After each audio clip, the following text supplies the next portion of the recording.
Sir చెప్పండి, మొత్తంగా దేశంలో ఉగ్రవాద దాడి జరిగిన తర్వాత పాకిస్తాన్ అందరినీ కూడా ఎల్లగొట్టాలని చెప్పి పిలుపునిచ్చింది బీజేపీ కేంద్ర ప్రభుత్వం. తెలంగాణలో ఉన్న వారిని ఇప్పటికి కూడా ఎవరిని కూడా ఎల్లగొట్టకూడదు. అది నిజామాబాద్ జిల్లాలో ముఖ్యంగా బోధన్ నియోజకవర్గంలో 48 మంది రోహింగ్యాలు ఒకే ఇంటి నెంబర్ మీద పాస్పోర్ట్ వచ్చిన పరిస్థితి. దానిపై తెలంగాణ దురదృష్టవశాత్తు హైదరాబాద్లో ఓల్డ్ సిటీ, ఈ నిజామాబాద్ పట్టణంలో ఉన్న ఓల్డ్ బస్తీ, పాత బస్తీ, బోధన్ పట్టణం, ఇవన్నీ కూడా టెర్రరిస్టులకు అడ్డాగా మారుతున్నది నిజంగా దురదృష్టం. ఒక ఎంపీగా నేను దురదృష్టంగా భావిస్తూ ఉన్నా.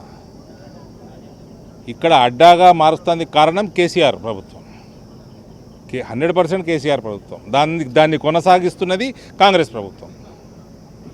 వీళ్ళకి దేశ భద్రత మీద చిత్తం లేదు, హిందువుల ప్రాణాలు పోతుంటే చిత్తం లేదు, భారత పౌరుల ప్రాణాలు పోతుంటే వాళ్ళని నరికేస్తుంటే వీళ్ళకి చిత్తం లేదు. వీళ్ళకి ఎంతసేపు తుర్కోలో ఓట్లు కావాలి, ఓటు బ్యాంక్ రాజకీయాలు చేయాలి. ఉగ్రవాదానికంట మతం ఉండదట. మతం ఉంటుంది, మతంలో లేకపోతే మతం అడిగి ఎందుకు చంపుతున్నాడు బే? మతం అడిగి ఎందుకు చంపినారు మరి పేలగాంలా? ఉగ్రవాదానికి మతం లేదనేటోని అక్కడనే దౌడ పనులు రాలగొట్టాలి. ఇవన్నీ ఏం చేయదలుచుకున్నారు? ఇక్కడ పాకిస్తాన్లో ఉంచుకొని, బంగ్లాదేశ్లో ఉంచుకొని, మయన్మార్లో ఉంచుకొని పాకిస్తాన్ వెళ్ళగొట్టమని దేశ ప్రభుత్వం, కేంద్ర ప్రభుత్వం నోటీస్ జారీ చేసింది, సర్క్యులర్ జారీ చేసింది.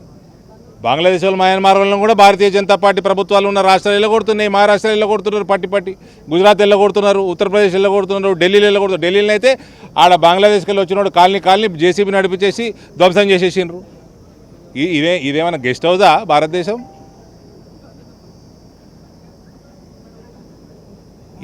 ఈ కేసీఆర్, టీఆర్ఎస్ లాంటి పార్టీలు, కాంగ్రెస్ లాంటి పార్టీలు చేయబట్టే ఇలా దేశ ప్రజల ప్రాణం మీదకి వచ్చింది, హిందువుల ప్రాణం మీదకి వచ్చింది.